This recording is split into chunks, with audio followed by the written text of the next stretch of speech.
Namaste, myself V. Champa Majumdar. I am Chief Clinical Dietitian of Apollo Hospital Bilaspur. आज हम healthy diet के ऊपर बात करेंगे, जिसमें कि हमको हेल्दी डाइट मीन्स हमको ये पहले समझना होगा कि व्हाट इज़ हेल्दी डाइट। हम सिर्फ भोजन को देखते हैं, उसके साथ बहुत सारी चीज़ें जुड़ी होती हैं जिसको कि हम ध्यान नहीं देते। लाइक फर्स्ट हम जैसे लेते हैं टाइम। समय जो है बहुत महत्वपूर्ण है किसी भी भोजन के लिए, क्योंकि हमारा शरीर का जो मेटाबॉलिज्म होता है वो एक साइकिल होती है। जैसे कि हमने भोजन लिया, हमने चबाया, खाया, फिर वो पाचन हुआ, उसका अवशोषित होता है।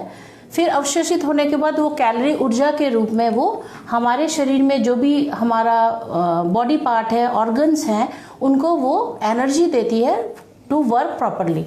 तो इसके लिए हमको सबसे पहले ये समझना होगा कि what is the timing to take your food. तो समय जो है, सबसे पहले हम जैसे ही सुबह उठते हैं 6 बजे एक समय होता है जिस सभी के लिए वो अच्छा है, चाहे वो डायबिटिक हो, नॉन डायबिटिक हो, या हाइपरटेंसिव हो, या कोलेस्ट्रॉल प्रॉब्लम हो। समय सुबह 6 बजे आप उठते हैं तो चाय आपको हैबिट में है तो लीजिए, अदरवाइज मत लीजिए। एटलीस्ट 2 मैरी बिस्किट ज़रूर लीजिए। बहुत देर खाली पेट रहता है रात भर, सुबह उठ के ये ज़रूर लें। उसके पहले ल्यूक वार्म वाटर लें, और लेने के बाद 2 बिस्किट या चाय के साथ 2 बिस्किट। उसके बाद आपका जो मेजर मील टाइम होता है, that is first is breakfast. वो 8 o'clock सुबह आप लीजिए। 8 बजे ब्रेकफास्ट करने के बाद 10:30-11 बजे ऐसा आपने देखा होगा कि बीच में थोड़ा भूख लगता है, या हम ऑफिस में रहते हैं, कहीं रहते हैं तो चाय पीते हैं। That is one of the timing की मेटाबॉलिज्म हमारा शरीर का डिमांड करता है, तो वो हमने लिया। देन उसके बाद आपका दोपहर का खाना, लंच टाइम 1 बजे। शाम को 4-5 बजे आपकी टी टाइम होती है, जिस समय आप चाय और बिस्किट लीजिए। प्रेफर करिए मैरी बिस्किट ज़्यादा, क्योंकि आजकल बहुत कॉमन है गैस्ट्रिक प्रॉब्लम का, तो मैरी बिस्किट उसमें अच्छा आपको साथ देता है दिन भर के लिए। और रात को जो डिनर टाइमिंग है दैट इज़ 8 o'clock 8 PM। सोने के पहले आपको अगर हैबिट है तो मिल्क लीजिए, अदरवाइज नहीं भी लेंगे तो चलेगा। एटलीस्ट पानी पीजिए। ये जो मैंने आपको टाइमिंग बताया, morning 6 o'clock, then 8 o'clock breakfast, 10:30 बजे आपका मिड मॉर्निंग टाइम, 1 बजे लंच, और फिर इवनिंग को चाय, और रात की 8 बजे डिनर, और उसके बाद आपको 10-10:30 बजे बेड टाइम। मिल्क अगर हैबिट है तो ले सकते हैं, बट डायबिटिक को तो लेना ही है। ये टाइमिंग इतना इंपॉर्टेंट है, इसमें आपको डायबिटीज़ कंट्रोल करने में सपोर्ट करेगा। दूसरा, आपका लिपिड ज़्यादा है तो उसको कंट्रोल करने में सपोर्ट करेगा। अगर आपको ओबेसिटी है तो उसको आपको सपोर्ट करेगा। साथ ही साथ जो मेन आजकल बहुत कॉमन प्रॉब्लम है दैट इज़ गैस्ट्रिक प्रॉब्लम। इसमें ये जो टाइमिंग है, इस समय पे हम सोचते हैं कि अरे इतने बार कितने बार दिन भर हम खाना खाएंगे, लेकिन इसमें ये है कि आप देखिएगा इसी समय हम कुछ ना कुछ लेते रहते हैं। तो बेहतर है कि हम टाइम से लें और अनुमान अनुसार लें, सो दैट हमारी ज़्यादा कैलोरीज भी ना हो और हमारा टाइमिंग भी मेंटेन रहे। नेक्स्ट हम जाएंगे टाइम के बाद हमारा quality of food. Quality of food की अगर हम बात करें तो हम किस तरीके की फूड हम प्रेफर करें, लें, चॉइस करें। सबसे पहले हम बात करते हैं इम्यूनिटी पावर की, जो कि अभी कोविड चल रहा है, सबको इम्यूनिटी पावर अपना बनाए रखना है और अच्छे से अच्छे भोजन लेना। अच्छे से भोजन का मतलब ये नहीं है कि बहुत रिच फूड और वैरायटी फूड ले, आपको चूज़ करना है। सबसे पहले हम जब फूड चूज़ करते हैं, क्वालिटी फूड की बात करते हैं, तो हमको देखना है कि कलरफुल वेजिटेबल्स, फ्रूट्स जो है उनको उठाएं। हम, मैं बहुत साधारण भाषा में आपको बोल रही हूँ। ये जो कलर है, ये अलग अलग कलर के फ्रूट्स, जो वेजिटेबल्स जो होते हैं, वो आपको अलग अलग प्रकार की खनिज लवण, विटामिन्स, इम्यूनिटी बढ़ाने के लिए जो हमको ज़रूरत होती है उसको सपोर्ट करता है। और साथ ही साथ एंटीऑक्सीडेंट की भी हम जब बात करते हैं, तो ये वेजिटेबल्स जब भी आप खाते हैं हमेशा उसको चूज़ करिए। लाइक पपीता लिए, अंगूर लिए, आपने केला लिया। वेजिटेबल्स में जब जाते तो ग्रीन लीफी वेजिटेबल्स आपने लिया, आपने टमाटर लिया। ये कलरफुल जो है, जितने भी वेजिटेबल फ्रूट्स लेंगे आपकी इम्यूनिटी पावर को, एंटीऑक्सीडेंट आपका बढ़ाएगा शरीर में। उसके बाद हम बात करते हैं फूड ग्रुप की। ये हमने कलरफुल चीज़ों को चूज़ किया। फूड ग्रुप की जब हम बात करते हैं तो हमारे बहुत सारे फूड ग्रुप विभाजित हैं। सबसे पहला हम लेंगे सीरियल्स। सीरियल्स जो है वो मैक्सिमम हमारा कार्बोहाइड्रेट होता है, जिससे कि हमको ऊर्जा मिलती है, मैक्सिमम जो हमको ऊर्जा जो प्रदान करती है। तो सीरियल्स में हमारा जो कॉमन इंडियन फूड्स है उसमें सबसे पहले हम चपाती की बात करें, हम चावल की बात करें, हम पोहा, उपमा, दलिया, ओट्स, ये सारी चीज़ें मैक्सिमम कार्बोहाइड्रेट कंटेंट फूड्स हैं जो कि हमें मेजर मील में जरूर शामिल करना चाहिए, जैसे कि ब्रेकफास्ट 8 बजे, 1 बजे लंच और डिनर रात के 8 बजे, ये ज़रूर रखें। ये एक ग्रुप हुआ। सेकेंड ग्रुप की बात करें हम तो वो है पल्सेस एंड लेग्यूम्स। ये जो है दाल, बीन्स, ये सारी चीज़ें जो है इसमें आपको प्रोटीन की मात्रा ज़्यादा मिलेगी। Specially I am talking about the vegetarian, because non vegetarian people तो नॉनवेज लेते हैं, उससे काफ़ी प्रोटीन आती है, बट फॉर द वेजिटेरियन उनको ज़रूर दाल से बनी चीज़ें जो है पल्सेस, सेकेंड ग्रुप की जो बात कर रहे हैं उसको ज़रूर लेना चाहिए। एटलीस्ट पल्सेस में जो दाल है, जो भी दाल खाइए, मूंग दाल खाइए, अरहर दाल खाइए, चना दाल खाइए, राजमा लीजिए, तो उसको एटलीस्ट आपके दिन भर का जो शेड्यूल है उसमें कम से कम 2 कटोरी दाल ज़रूर खाइए। और कहीं ना कहीं आपको स्प्राउट्स या चने की सब्ज़ी लेनी है तो वो भी आप शामिल कर सकते हैं। थर्ड ग्रुप की हम जब बात करते हैं तो वो हमारी थर्ड ग्रुप आता है वेजिटेबल, सब्जियां। जैसे कि मैंने बोला वैरायटी डिफरेंट कलर्स की सब्जियां हमें लेना चाहिए। और इसमें सब्जियों में 2 हमारे ग्रुप्स होते हैं, एक है आपका जो अदर वेजिटेबल्स होता है और एक green leafy vegetable. Green leafy vegetables में आपको कुछ ना कुछ ज़रूर शामिल करना चाहिए डेली रूटीन डाइट में, बिकॉज उसमें बहुत रफेज होती है, रेशे युक्त होती है, जिससे कि आपकी बहुत सारी चीज़ें, जैसे आपको कॉन्स्टिपेशन क्लियर रखेगा, आपकी फैट को बढ़ने नहीं देगा, वो अवशोषित करेगा। तो ये सारी चीज़ों को ध्यान रखने के लिए ग्रीन लीफी वेजिटेबल ज़रूर लीजिए। अदर वेजिटेबल में जो वैरायटी वेजिटेबल्स जितने भी हैं हमारे, तरोई, लौकी, ये सारी चीज़ों को शामिल करिए। फोर्थ ग्रुप में जब हम आते हैं, that is our fourth group is tuber, like जैसे कि आलू है, प्याज है, लहसुन है, अदरक है, ये आप फॉर टेस्ट आप ज़रूर लीजिए। अगर उसको आपको लेना है तो फॉर टेस्ट के लिए आप इसको शामिल कर सकते हैं। देन नेक्स्ट इसका ग्रुप हमारा जो आता है मिल्क एंड मिल्क प्रोडक्ट्स।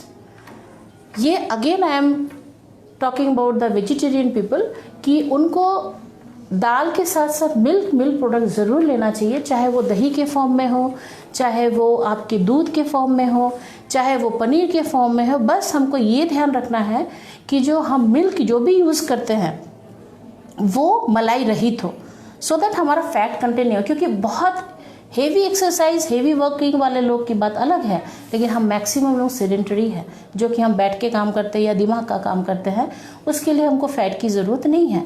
तो ये मिल्क प्रोडक्ट्स का जो ग्रुप है, इसमें आपका जैसे सीरियल्स है, पूरे दिन भर में कम से कम 4 से 5 पोर्शन अगर हम बात करें तो 25 ग्राम का एक पोर्शन होता है। तो 5 आप सीरियल्स की बात करें, रोटी या चावल 5 पोर्शन दिन भर में आपको लेना चाहिए इस नॉर्मली। देन पल्सेस है तो कम से कम 2 से 3 कटोरी दिन में लेना चाहिए। तीसरा हम आते वेजिटेबल, तो वेजिटेबल सलाद के रूप में लीजिए, स्प्राउट्स के रूप में लीजिए या सब्जी के रूप में लीजिए। 4 से 5 पोर्शन मतलब 400 से 500 ग्राम वेजिटेबल दिन भर में आप पोर्शनिंग के हिसाब से 4-5 उसको लेना की कोशिश करिए। देन मिल्क जो है, milk products at least 300 to 500 ml जो होता है उसका, या तो आप टोन मिल्क लीजिए बिना मलाई का, या तो आप दही लीजिए। Then will come and next group, that is our non-veg group also we can talk. Non-veg में हमको ज़्यादा शामिल करना चाहिए chicken, fish, egg, but not in regular basis. उसको या तो ऑल्टरनेट करिए if you are absolutely okay, कोई प्रॉब्लम नहीं है आपको तो। और मीट को जितना हो सकता है अवॉइड करने की कोशिश करना चाहिए। दाल को भी रिप्लेस करती है, कई बार दूध को भी रिप्लेस करती है नॉन-वेज। और रही बात आपकी नेक्स्ट ग्रुप की, that is oil, cooking oil. Cooking oil में हमारा बहुत इम्पॉर्टेंट एक डिसीजन लेना पड़ता है, कैलकुलेशन करना पड़ता है गृहिणी को, क्योंकि वही है जो खाना बनाती है। और उनको इस चीज़ में हमेशा ये ध्यान रखना चाहिए कि हमको कितना ऑयल हमको दिन भर में लगना चाहिए। हम फैट रिस्ट्रिक्शन की बात तो करते हैं, कम फैट की बात तो करते हैं, लेकिन अगर हम तेल की ही मात्रा को घर में ना कंट्रोल करें तो बहुत दिक्कत है। और मान लीजिए घर में आप कंट्रोल कर रहे हैं लेकिन बाहर से आप समोसा, भजिया, पकौड़ा खा लिए तो वो सब बराबर हो जाता है। तो अगर बाहर खाएं तो बिना तेल वाली चीज़ को हम प्रेफर करें। और घर में अगर ऑयल लेना है आपको, तो आपको कोशिश करना चाहिए कि एटलीस्ट ऑयल आपको जो है वो per day 2 to 3 teaspoon oil पर पर्सन का हो। दैट मीन्स महीने में ये जाके आपका पड़ता है करीब 400 to 500 ml पर पर्सन पर मंथ। अगर आपके यहाँ 4 सदस्य हैं तो इसका मतलब है कि 2 लीटर पर मंथ आपको लगना चाहिए। आपको ऑयल चॉइस करना है। आपको अगर कई एडवर्टाइजमेंट में ऐसा होता है कि ये कोलेस्ट्रॉल फ्री है, ये अच्छा फैट है, ये गुड फैट है, बैड फैट है, इस तरीके के भ्रमित किया जाता है। बट हमको ये जानना है कि हमें क्या लेना है।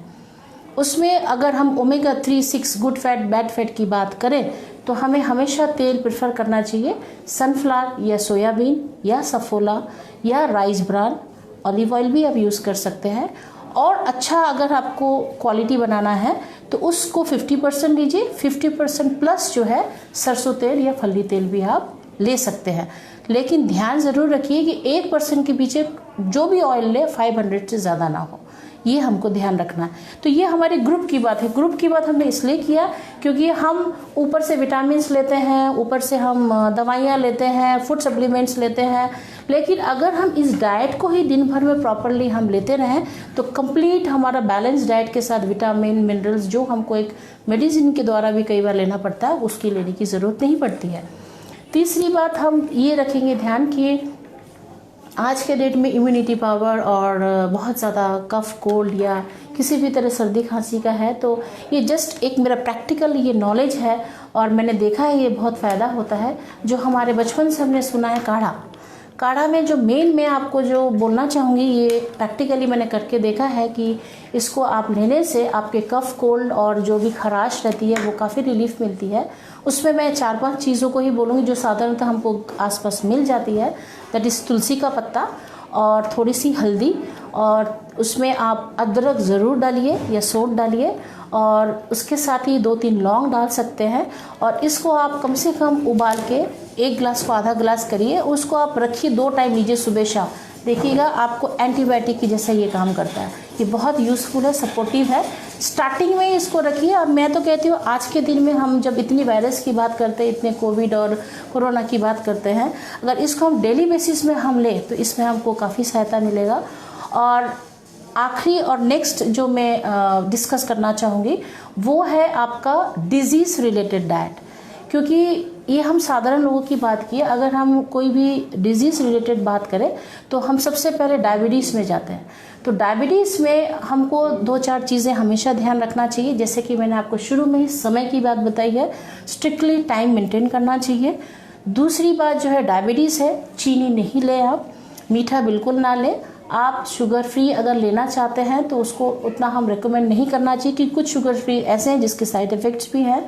और आपको कोशिश करना चाहिए समय पे ले, सही मात्रा में ले। अब सही मात्रा में लेने के लिए आपको अवश्य रूप से जब आप डॉक्टर को दिखाते हैं उसके बाद आप डाइटिशियन से ज़रूर परामर्श करिए, क्योंकि आपकी जो हाइट, वेट और जो बॉडी मास इंडेक्स जिसको बोलते हैं वो उस पे आधारित होती है कि आपको पर्टिकुलर आप इंसुलिन में है, नॉन इंसुलिन में है, आपको कितनी कैलोरी किस समय देना है सो दैट आपकी ब्लड शुगर कंट्रोल रहे। तो उसमें आपको डाइटिशियन की सहायता ज़रूर लेनी चाहिए। जहाँ पे भी आप हैं वहाँ पे जहाँ पे भी आपको डाइटिशियंस मिलती हैं, आप डॉक्टर को दिखाने के बाद उनसे ज़रूर परामर्श करिए सो दैट पूरे दिन भर का जो उनका आहार तालिका है वो अच्छे से बने और आप उसको स्ट्रिक्टली टाइमिंग के हिसाब से फॉलो कर सकें। और ऑयल जैसा मैंने आपको बताया कंजप्शन उससे ज़्यादा नहीं होना चाहिए। रेगुलर एक्सरसाइज में जैसे आप बाहर नहीं निकल पा रहे तो घर में योगा करिए, या तो आप फ्री हैंड एक्सरसाइज करिए, या तो गहरी में खड़े होकर कहीं भी जॉगिंग कर लीजिए 15-20 मिनट।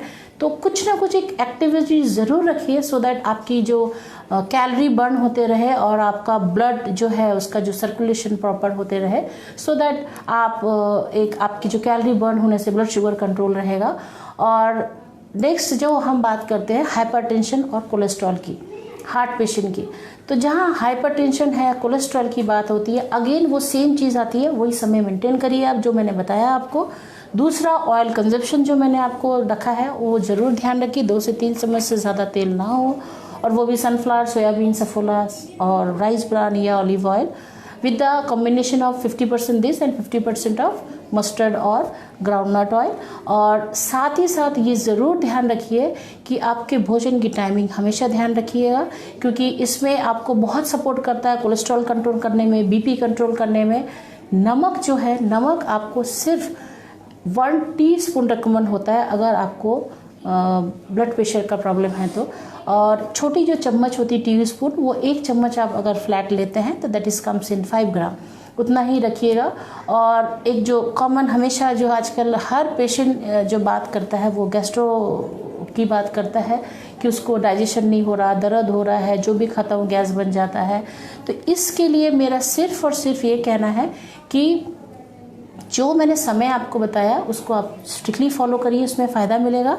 दूसरा, आपको जो क्वांटिटी वाइज जो फूड रिकमेंडेड है वो ध्यान रखिए एज़ पर योर BMI। और तीसरी बात जो है पानी, which is very very important for our human life, क्योंकि पानी जो है हम बहुत कम पीते हैं और स्ट्रेस में तो और कम हो जाता है। तो हम जब भी हमारे पास पेशेंट आता है, हम उनको पूछते हैं आप पानी अच्छे से लिए? हाँ मैडम, हम पानी बहुत अच्छे से पीते हैं, बहुत पीते हैं। तो हम बोलते बताइए सर आप कितना गिलास पीते हैं दिन भर में? तो बोलते हैं हाँ आराम से 7-8 गिलास हमारा हो जाता है। अगर ये 7-8 गिलास की हम बात करें तो 1 लीटर में हमको 4, अगर 1000 ml की बात करते हैं तो 4 गिलास पानी होता है। तो 4 गिलास पानी 1 लीटर में है तो 8 गिलास पानी 2 लीटर, जबकि हमको 3 लीटर कम से कम पानी पीना चाहिए। ऑब्वियसली हमारा क्लाइमेट पे बहुत सारी चीज़ें डिपेंड करती है। अगर हम यहाँ जैसे हमारे बिलासपुर में ड्राई है और ह्यूमिडिटी कभी होती है, कभी ड्राई रहता है, कभी बहुत पसीना आता है, गर्मी रहती है, तो 3 लीटर से हमको थोड़ा और बढ़ाना है। जितना आप पानी पिएंगे आपका एक्सक्रीशन अच्छा होगा, यूरिन के फॉर्म में वो पानी निकलेगा, एक्सक्रीट होगा, जिसमें कि हमारे शरीर में बहुत सारी हानिकारक चीज़ें जो होती हैं, जिस टॉक्सिक चीज़ें वो यूरिन के थ्रू निकलती हैं। जितना वो निकलेगा आपको गैस्ट्रिक में भी सपोर्ट करेगा। लेकिन हाँ, पानी जब भी पिए आप हमेशा खाना खाने के पहले पीजिए, खाने के दौरान बीच में कभी पानी ना लीजिए, अवॉइड करिए। या फिर जब खाना आपका ख़त्म हो जाता है उसके 1 घंटे बाद पीजिए। ये 2-3 चीज़ें ध्यान रखेंगे तो गैस्ट्रिक में आपको बहुत सपोर्ट करेगा, एक टाइमिंग का और पानी का। तीसरा चीज़ है चिली पाउडर ना लें, गैस्ट्रिक प्रॉब्लम है जिनको, और बहुत ज़्यादा आप रफेज वाली चीज़ें भी अवॉइड करेंगे। और समय का मेन ध्यान रखना है और हमेशा कोशिश करें कि खाने के पहले आप हमेशा पानी लीजिए, खाने के दौरान नहीं, खाने के 1 घंटे बाद फिर पानी ले सकते हैं। और सबसे इतनी सारी जो हमने डाइट टिप्स जो हमने डिस्कशन किया फॉर हेल्दी लाइफ, ये डाइट में सारी चीज़ें जुड़ी हुई हैं, तब जाके वो क्वालिटी और हेल्दी फूड बनती है। और उससे भी सबसे जो मेन अभी अहम है, जो कि बहुत तनाव की बात होती है, आजकल लोग बहुत तनाव में रहते हैं, स्ट्रेस में रहते हैं। स्ट्रेस में अगर आप रहेंगे तो आपका सबसे बड़ा रोग का कारण होता है, गैस्ट्रिक का कारण होता है, आपका कोलेस्ट्रॉल बढ़ने का कारण होता है, डायबिटीज़ अनकंट्रोल होने का कारण होता है। तो स्ट्रेस रिलीज करने के लिए आप तो एक समय पे डाइट लीजिए, दूसरा आप लोगों से, ऐसे लोगों से बात करिए जो इसमें आपको अच्छा लगता है, और तीसरी चीज़ पानी बहुत पीजिए। जब स्ट्रेस बहुत होता है, जितना आप पानी पिएंगे आपका स्ट्रेस रिलीज होता है। आप खुद इसको आजमा के देखिएगा घर में, जब भी लगता बहुत तनाव है, आप डिस्टर्ब है, बहुत लोड है, आप खाली पानी पीजिए बीच बीच में, आप देखिएगा आपको बहुत स्ट्रेस रिलीफ होगा। तो पानी ज़रूर लीजिएगा। और ये जितनी सारी मैंने टिप्स बताई हैं वो एक बहुत कॉमन, आसानी से आप घर में इसको अप्लाई कर सकते हैं, और जिससे कि आप अपने जीवन को स्वस्थ बना सकते हैं और ये आपको हेल्दी लाइफ में सपोर्ट कर सकता है। Thank you. नमस्ते।